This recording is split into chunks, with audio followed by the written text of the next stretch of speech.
Mackenzie Johnston with Cattle News Central, bringing you your April 21st cattle industry headlines, brought to you by AgRisk Advisors. They provide risk management programs to livestock producers all across the West.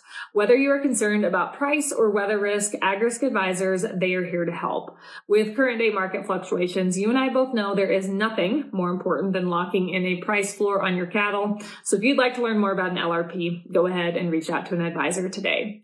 We are also sponsored by American Beef Producer Magazine. They offer in-depth articles on a wide variety of topics within the industry. They feature award-winning photography and so much more within their publication. If you would like to subscribe to the magazine, or if you'd just like to learn a little bit more about the magazine, go ahead and click on the American Beef Producer link above in the caption. That's going to take you over to their Facebook page, where you can do just that. American Beef Producer Magazine, guiding beef producers for over 25 years. And finally, Circle 5 Cow School. If you're wanting to learn how to preg check your own cows or start AIing, Circle 5 Cow School is definitely the way to go. Almost every week, they are hosting classes somewhere between Texas and Tennessee. If you'd like to check out their schedule, head on over to circle5cowschool.com. That is the number 5 in there, or you can go ahead and just give them a follow on Facebook. According to Drovers, a study in the Journal of Applied Economic Perspectives and Policy suggests that the traditional meat industry has nothing to worry about when it comes to plant-based and other meat alternatives stealing market share. The study shows that new generation plant-based meat alternative sales and their market share has grown in recent years, but that has not translated into reduced consumer spending on animal meat products. The analysis of national meat purchases suggests that plant-based meats sold in patty, link, or ground form are mostly an add-on to beef and pork purchases, and they usually serve as a substitute for chicken, turkey, and fish. Research shows that the recent majority of the plant-based products' growth in market share occurred during the pandemic. And of course, this is because traditional meat prices went sky high during the pandemic, when we saw packing plants either slow their chain speeds or close their doors altogether for a short time. These fake products, they might have seen some significant growth in the market over the past few years, but they haven't made a dent in other categories. One of those categories being meat consumption. In 2018, U.S. meat consumption was among the highest in history at 222 pounds per capita. So clearly, Americans aren't shying away from nutritionally packed traditional meat at this time. This update is also sponsored by 4T Ag Insurance, your go-to contractor for ag insurance. The folks at 4T Ag are dedicated to providing you with insight, information, and alternative risk solutions that are custom fit to your personal and business needs. They offer both drought and crop insurance, and they also offer LRPs for both fed and feeder cattle. If you'd like more information, head on over to their website, www.4tag.net. That is the number 4. TAG.net.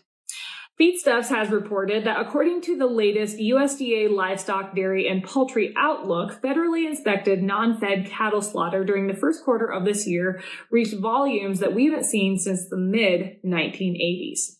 Weekly non-fed cattle slaughter averaged more than 8% above year-ago levels in the first quarter of this year. Specifically, in the first 12 weeks of this year, the slaughter of beef cows averaged 18% and bulls averaged 15% above last year. USDA economists noted that we would typically see this high cow and bull slaughter in the fourth quarter, but increased feed and input costs, drought conditions across much of our country, and historically high prices for cull cows have pushed cow-calf producers to further reduce their herds. Speaking of drought, according to the U.S. Drought Monitor released on April 12th, 67% of our country is now in some level of drought.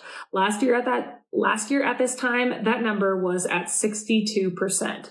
We haven't seen this much of our nation affected by drought at this time of year since April of 2013.